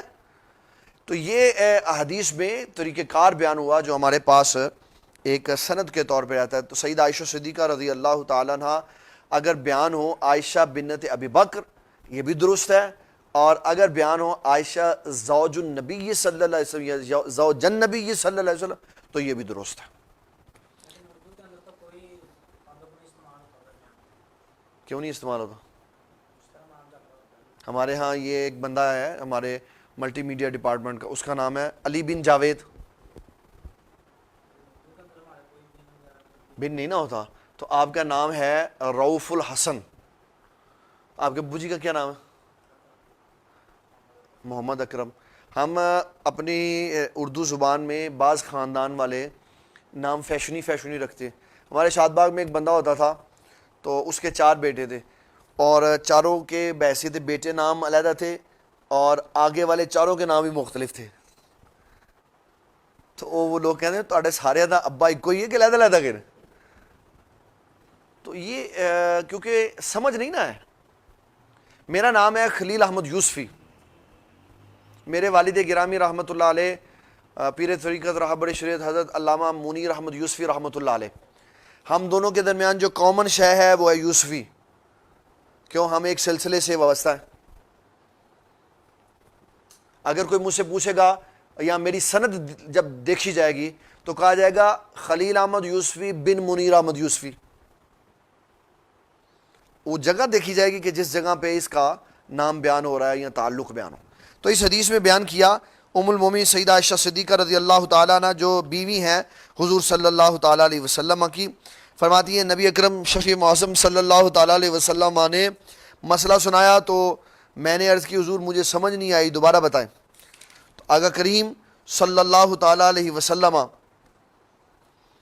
سیدہ عائشہ صدیقہ فرماتی ہیں مجھے کبھی بھی ایسا ہوا نا کہ مسئلہ سمجھ نہ آتا تو میں حضور پاک صلی اللہ علیہ وسلم سے دوبارہ پوچھ لیتی حضور آپ نے کیا ارشاد فرمایا، آپ اس کی وضاحت فرما دیں ذرا تاکہ مجھے عمل کرنے میں آسانی ہو. تو آقا کریم صلی اللہ تعالیٰ علیہ وسلم نے فرمایا سیدہ عائشہ صدیقہ یہ یاد رکھیے گا من حوسبا عذبا، جو قیامت والے دن حساب لیا گیا نا وہ عذاب دیا گیا. جس کو اللہ تعالیٰ نے کھڑا کر لیا حساب لینے کے لیے وہ گیا. تو کہنے لگی اب دیکھ لیں کتنی بڑی فقیہ ہے، کتنی بڑی محدثہ ہیں. حضور صلی اللہ تعالیٰ علیہ وسلم سے کہنے لگی یا رسول اللہ تو قرآن تو کچھ اور کہہ رہا ہے، قرآن مجید تو آپ نے فرمایا کیا کہہ رہا ہے؟ کہ قرآن مجید کہہ رہا ہے فسوف یحاسب حسابا یسیرا، کہ اللہ فرماتا ہے کہ میں تو آسان کر کے حساب لوں گا. قرآن کہہ رہا ہے کہ حضور اللہ تو فرما رہا ہے میں آسان کر کے حساب لوں گا، اور آپ کہہ رہے ہیں فحوسبا عذبا، جس کا حساب لیا گیا وہ عذاب دیا گیا. تو مجھے یہ مسئلہ ذرا سمجھا دیں. آقا کریم صلی اللہ تعالیٰ علیہ وسلم فرما رہے ہیں کہ اس کا معنی ہے کہ جس کا حساب لیتے ہوئے اللہ نے تفتیش کی وہ برباد ہو گیا. ہاں حساب لے گا، وہ حساب لے گا، اپنی رحمت کے پردے میں حساب لے گا، پوچھتا جائے گا، بندہ سمجھے گا میں برباد ہو گیا. تو اللہ فرمائے گا جا میں نے دنیا میں بھی تیرے پردے کو باقی رکھا، یہاں بھی رکھا، جا میں نے تجھے معاف فرما. تو یہ حساب و کتاب اور ہے. فرمایا یا حساب و کتاب سے مراد ہے تفتیش، جس کے حساب و کتاب لیتے ہوئے اس کی ایک ایک شے چیک کی گئی اور صحیح تفتیشی حساب و کتاب لیا گیا وہ برباد ہوا. جس کے بارے میں ہمارے وہ صوفیہ کہتے ہیں عدل کریں تے تھر تھر کمبن اونچیاں شاناں والے، جے کرم کریں تے بخشے جاون میرے جیوی منہ کالے. اگر اس نے کوئی عدل کا فیصلہ کر لیا کسی کے بارے میں ہو گیا. اب کیا کہے گا کہ ایک ایک لمحے کا حساب. اور حدیث شریف میں آتا ہے کہ ایک بندہ جو عمر گزار کے آیا ہوگا اس کی حساب و کتاب کی 70 کتابیں ہوں گی جس میں اس کی زندگی کا ایک ایک لمحہ لکھا. اور فرمایا اس کا ایک صفحہ، یہ کتاب ہے بخاری، اس کا یہ صفحہ ہے، یہ ہے 8.5/11، 8.5 یہ 8.5/11 ہے. تو اس کا ایک صفحہ ہے. اور جو 70 کتابیں میدان معاشر میں حساب و کتاب کے لیے آئیں گی اس کا ایک صفحہ رسول اللہ صلی اللہ علیہ وسلم فرماتے ہیں تا حد نگاہ وسیع ہوگا، اور 70 کتابیں ہوں گی. تو اس کے اندر جس کی تفتیش کی گئی فرمایا وہ برباد ہو گیا. حساب و کتاب اس نے لیا فسوف یحاسب حسابا یسیرا، کہ آسان کر کے لیا تو مہربانی ہے اس کی. لیکن جس کو اس نے ٹٹولا اور پرکھا اور ایک ایک شے کا حساب لیا اس کے لیے اللہ فرماتا الیوم نختم علی افواہہم وتکلمنا ایدیہم وتشہد ارجلہم بما کانوا یکسبون، کہ ہم قیامت والے دن جھوٹوں کے منہ پہ مور لگا دیں گے، پھر ان کے ہاتھ گفتگو کریں گے، پھر ان کے پیر بتائیں گے وہ کہاں کہاں گئے تھے. تو یہ ہے حساب جس کے اندر تفتیش فرمائی جائے گی. اللہ تعالی ہمیں اس مشکل حساب سے محفوظ فرمائے. اور حضرت عثمان غنی کے نقش قدم پہ چلتے ہوئے اللہ کہتے ہیں یا اللہ معافی فرما دی. یا اللہ ہم بڑے گناہ گار ہیں، ہمیں اپنے گناہوں کا اندازہ ہے، ہم سیاہ کار ہیں، خطا کار ہیں، ہم ساری دنیا میں سب سے برے ہیں. مولا ہم تیرے سامنے حساب نہیں دے سکتے. مہربانی فرمائیں ان میں شامل فرما دی جن کو بغیر حساب جنت میں بھیجنا۔ جو آج کے سوالات ہیں میں ان کی اب طرف چلتا ہوں۔ کیا وضو کے بغیر اذان دے سکتے ہیں؟ دے سکتے ہیں، لیکن اذان مکروہ ہوگی، واجب الاعادہ نہیں ہوگی۔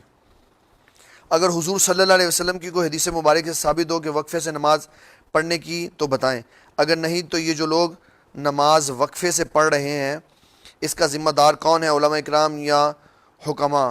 کہتے ہیں یہ جو فیصلہ کیا علماء نے اپنے ادارے بچانے کے۔ نا نا نا نا نا، علماء کے اوپر تہمت نہیں لگانی چاہیے۔ مولانا مفتی منیب الرحمان صاحب نے خالصتاً یہ جو فیصلہ کیا یہ اس لیے کہ جو غیر ملکی قوتیں مسلمانوں کی مساجد بند کروانا چاہتی تھی کرونا کے بہانے سے، تو ان کی یہ بڑی کرم نوازی ہے اہل اسلام کے اوپر کہ انہوں نے اس فیصلے کو قبول کیا کہ ہم ایک بندہ چھوڑ کر وقفے کے ساتھ کھڑا کر کے نماز پڑھا دیں گے، لیکن نماز پڑھائیں گے تاکہ اللہ کے گھر بند ہونے سے بچ جائیں۔ تو یہ ان کا اسلام پر اور اس برے وقت میں کہ جس میں اسلام کے خلاف کارروائیاں ہو رہی ہیں، یہ ایک اچھا اقدام تھا کہ انہوں نے مسجدیں بند نہیں ہونے دی، اور جو بند مسجدیں تھیں ان کو بھی اس شرط کے اوپر کھلوا دیا کہ کم از کم عبادت تو ہو۔ ویسے میں پہلے بھی ایک دن بیان کی سیاستہ کے درس میں، اب دوبارہ میں بیان کر دیتا ہوں۔ معجم الکبیر لطبرانی کی روایت ہے کہ نبی صلی اللہ تعالیٰ علیہ وسلم نے فرمایا جب نمازی اپنی پہلی صف میں کھڑے ہوں یا صف میں کھڑے ہوں اور ایک بندے کی جگہ ہو اور نمازی پیچھے کھڑا ہو جائے، اب اس نے بغیر ضرورت کے پیچھے نہیں صف بنائی، تو فرمایا ان دونوں کے درمیان میں جو خلا تھا جو اس نے پورا کرنا تھا تیسرے نے نہیں کیا تو پیچھے کھڑا ہو گیا۔ اب جو چوتھا آئے اس کو چاہیے کہ تیسرے والے کو سجدے میں دے کے اس کا سر کچل دے۔ اتنا سخت حکم ہے کہ اس نے کیوں صف برباد کی۔ اب یہ جو علماء نے کہا یہ صرف مسجدیں اپنے ادارے بچانے کے لیے نہیں، ادارے تو سارے بند ہیں، ادارے تو سارے مدرسے بند ہیں، سارے انسٹیٹیوٹ بند ہیں، ساری یونیورسٹیاں، سارے کالج۔ کون سا ادارہ بچانے کے لیے کیا؟ یہ ہماری مسجدیں، ان کے اوپر تالے لگ جانے تھے، تو مفتی منیب الرحمان صاحب نے بڑا بہتر فیصلہ کیا کہ چلو کم از کم جب اسلام دشمنی بڑی زور سے چل رہی ہے تو اس میں مسلمانوں کو یہ سہولت رہے کہ مسجدوں میں جا کے نماز پڑھ سکے، کم از کم فرض تو پڑھ سکے۔ اگر نہ پڑھتے، نہ وہ یہ کام کرتے اور حکومت کے ساتھ، تو ظاہری بات ہے حکومت کے پاس پاور ہوتی ہے، پولیس کھڑی ہو جاتی، رینجرز کھڑی ہو جاتی، مسجدوں میں نہ جانے دیتے، نماز میں وہ فضیلت و برکت نہ ملتی، تو پھر کیا کرتے؟ کچھ بھی نہیں کر سکتے۔ ہندوستان میں مسجدیں گرا دی نا، پاکستان سے زیادہ مسلمان وہاں پہ، کچھ کیا مسلمانوں نے؟ کچھ کر سکے؟ اس لیے کہ جو گورنمنٹ ہوتی ہے اس کے پاس پاور ہوتی ہے، تو وہ پاور سے سارے کام کرا لیتے ہیں۔ تو یہ مولانا مفتی منیب الرحمان صاحب کا، اللہ تعالیٰ ان کو صحت تندرستی عطا فرمائے، اور ان کا بڑا اچھا فیصلہ تھا کہ انہوں نے کچھ باتیں اپنی منوا لی، کچھ ان کی مان لی، اور مسجدوں کے دروازے کھلوا دیے۔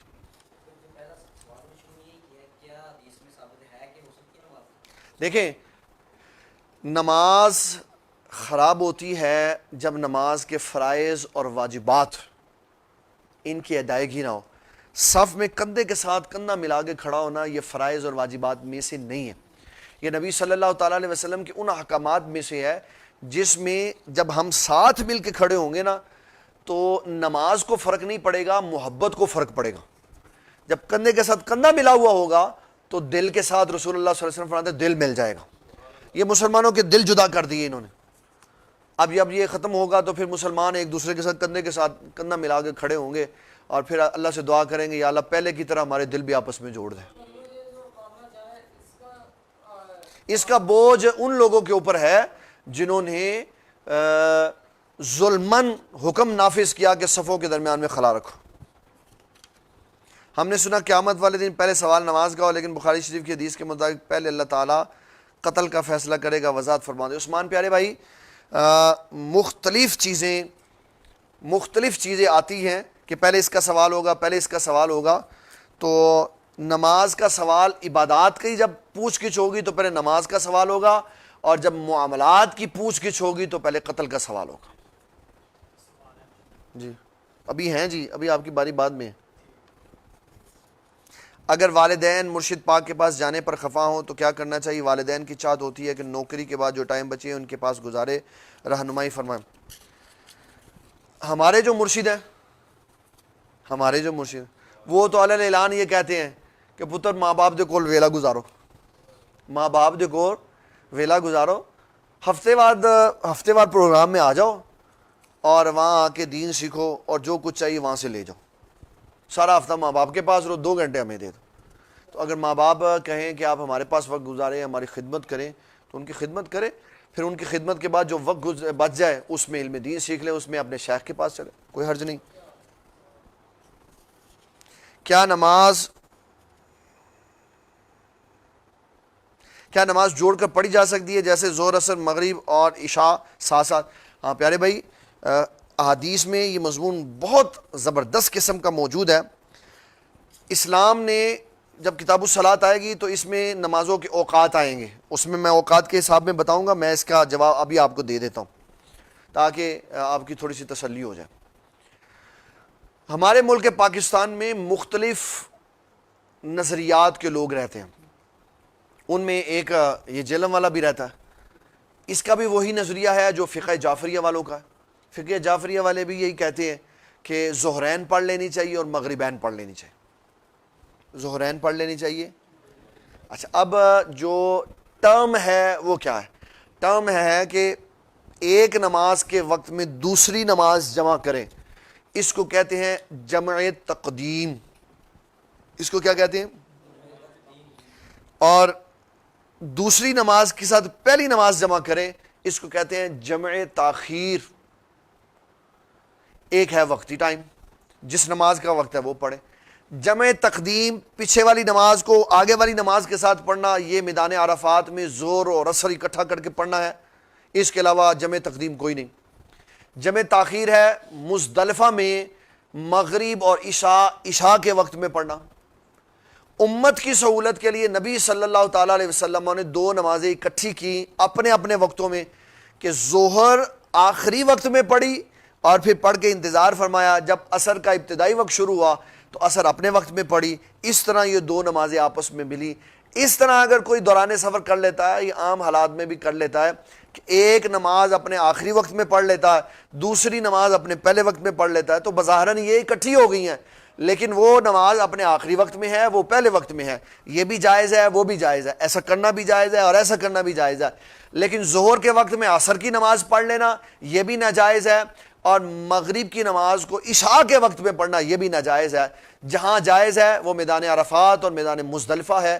سال میں ایک دن حاجی جب اپنی پوری شرائط کے ساتھ ہوگا تو پھر اس کے لیے یہ نماز پڑھنی جائز ہے، اور کسی کے لیے جائز نہیں۔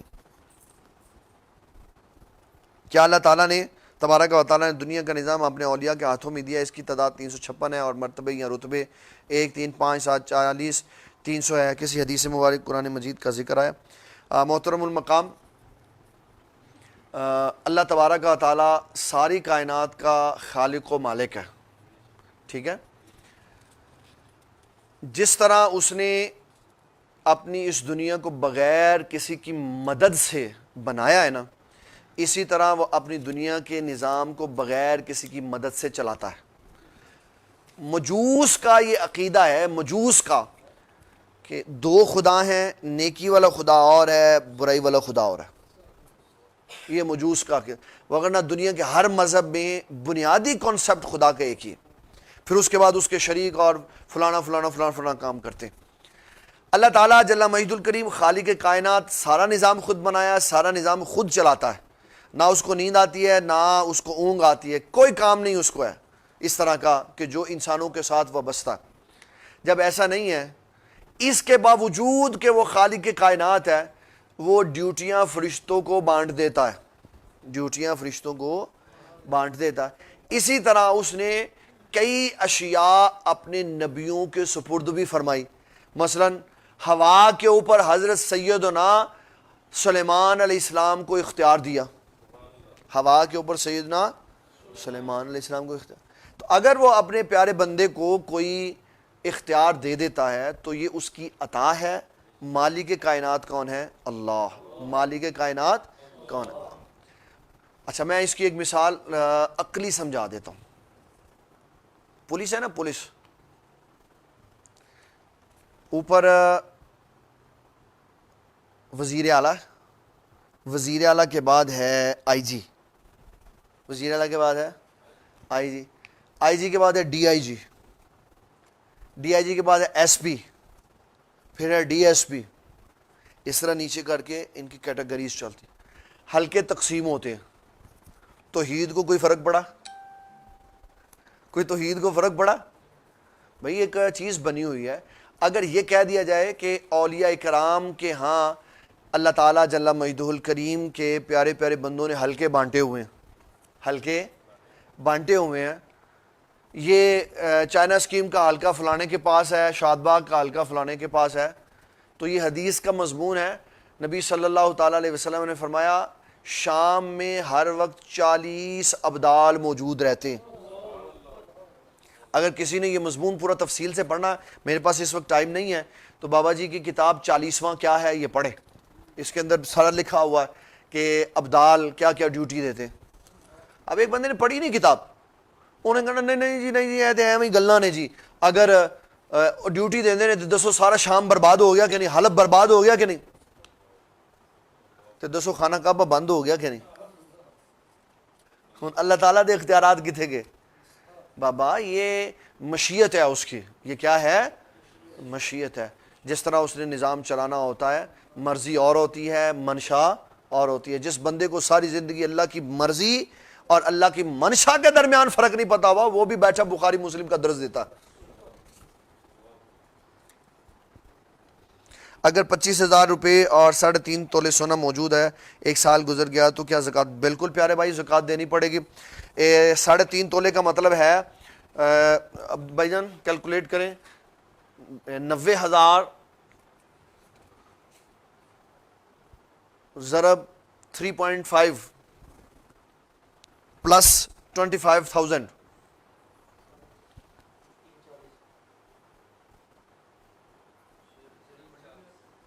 ہاں یار اے نقصان ہوتا ہے انگریزی پڑھنا، اردو بھی بھول جاتی ہے. کیا ہوا؟ 340. اس کو تقسیم کریں 40 پہ، 347. اس کو تقسیم کریں 40 پہ،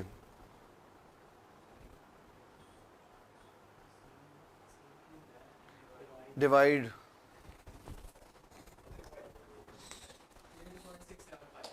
نہیں صحیح نہیں ہوا.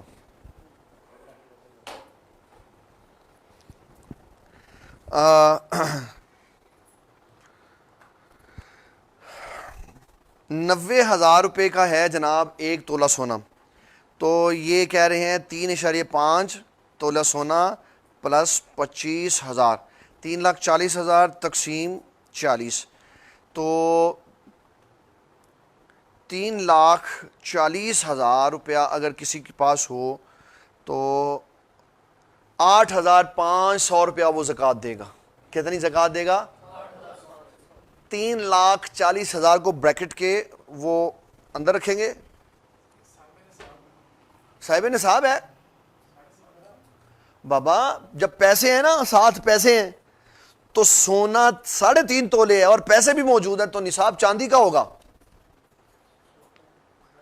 اگر ہم سونے کا نصاب کریں گے تو سینکڑوں بندے زکوٰۃ دینے سے بچ جائیں گے. چاندی کا نصاب شریعت نے اس نے متعین کیا ہے کہ زیادہ غرباء کی مدد ہو سکے.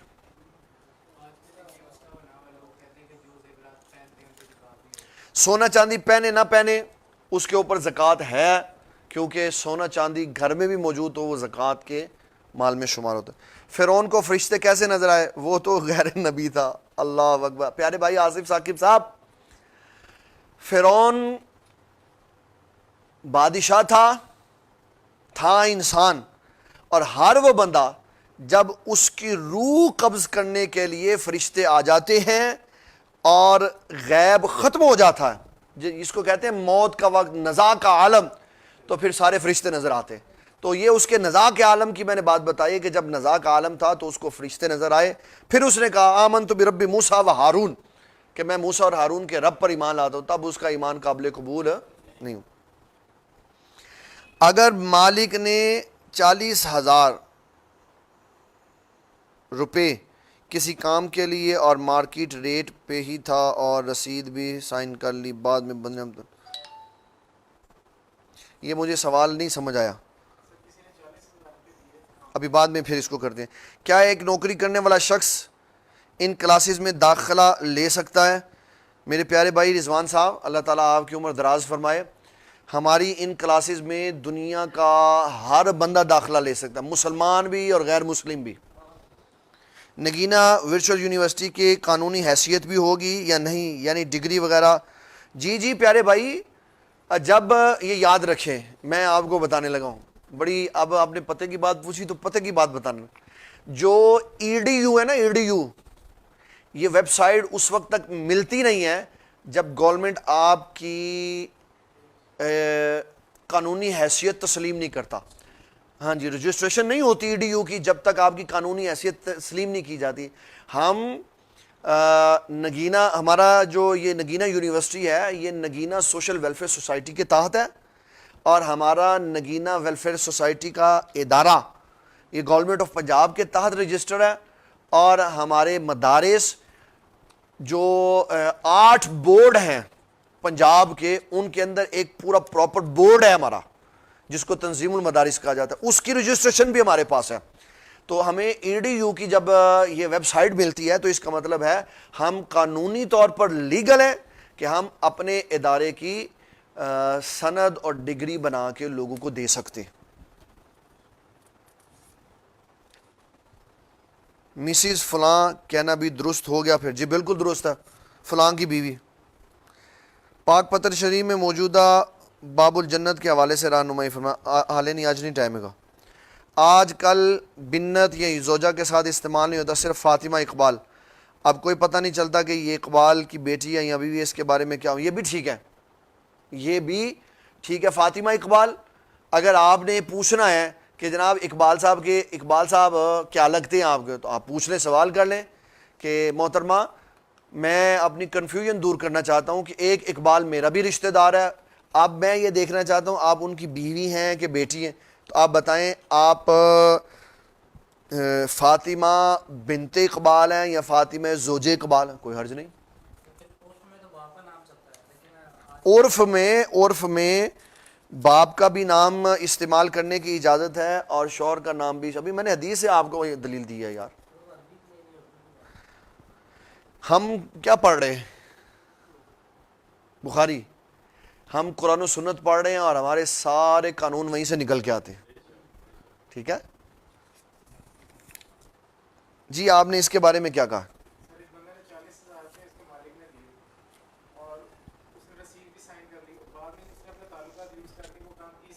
ہاں 10,000 مالک نے, یہ جو بندہ چیز پرچیز کرنے کے لیے بھیجا تھا اس کو سیلری دیتا تھا, پھر وہ 10,000 نہیں لے سکتا, واپس کرے گا.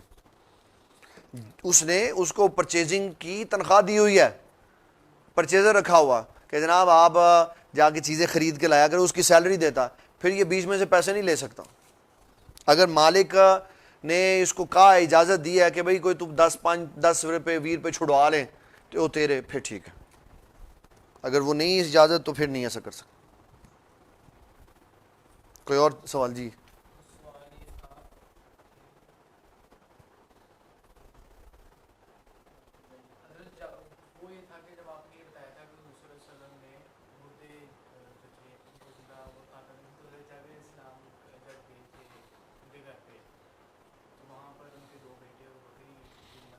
کر دیا تھا.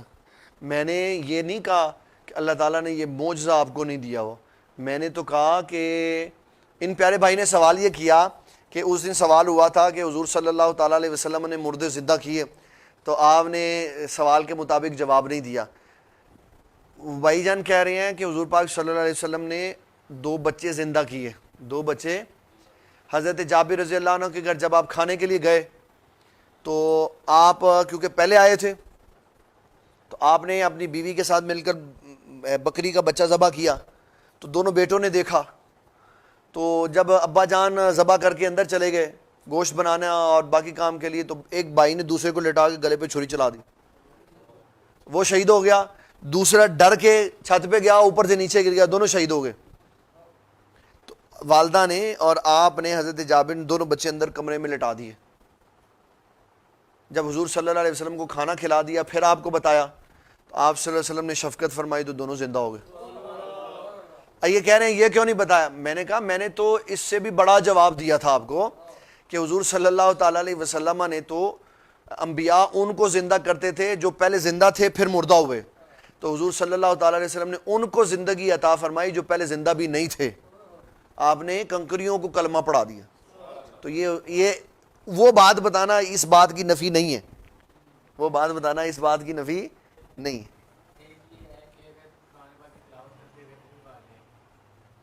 تو سو جاؤ پھر اٹھ کے کنٹینیو کر دو.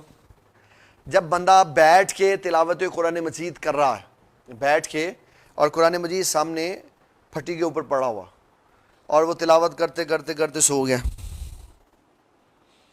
اور وہ گرا نہیں، جتنی دیر سویا رہے گا اس کا وضو برقرار رہے گا، پھر جب اٹھے تو جہاں سے اس کو یاد ہو وہاں سے دوبارہ تلاوت شروع کر دو. اور اگر وہ لیٹ رہا موبائل پہ پڑھ رہا تو وضو ہے نہیں ہے، سویا سویا ایسے موبائل سینے پہ رکھ لیا سو گیا، پھر جب اٹھا پھر دوبارہ وہیں سے تلاوت شروع کر دو، کوئی حرج نہیں. نماز میں قیام میں آنکھ بند ہو جائے، رکوع میں آنکھ بند ہو جائے، سجدے میں آنکھ بند ہو جائے، قعدے میں آنکھ بند ہو جائے، اپنی حالت میں کھڑا رہے، جتنی دیر مرضی سویا رہے، جب اٹھے تو اسی رکن کے اوپر برقرار ہو، نماز چلتی رہے. نیند ناقض وضو نہیں، نیند ناقض وضو ہے اعضاء کا ڈھیلا ہو جانا، بے اختیار ہو جانا. جب اعضاء ڈھیلے ہو گئے، بے اختیار ہو گئے، گر گیا، نماز ٹوٹ گئی. پیارے بھائی نے ایک نے سوال کیا کہ آقا صلی اللہ علیہ وسلم احد پہاڑ پہ بھی تشریف لے گئے تو پہاڑ نے بھی جھومنا شروع کر دیا. اور کوئی بات نہیں. اللہم صلی وسلم وبارک علی سیدنا و مولانا محمد وآلہ وصحبہ اجمعین. اللہم انت السلام ومنک السلام تبارکت یا ذا الجلال والاکرام. صلی اللہ تعالی علی حبیبہ محمد وآلہ وصحبہ اجمعین برحمتہ. مجھے دین اسلام سے پیار ہے، مجھے دین اسلام سے پیار ہے، مجھے دین اسلام سے پیار ہے، مجھے دین اسلام سے پیار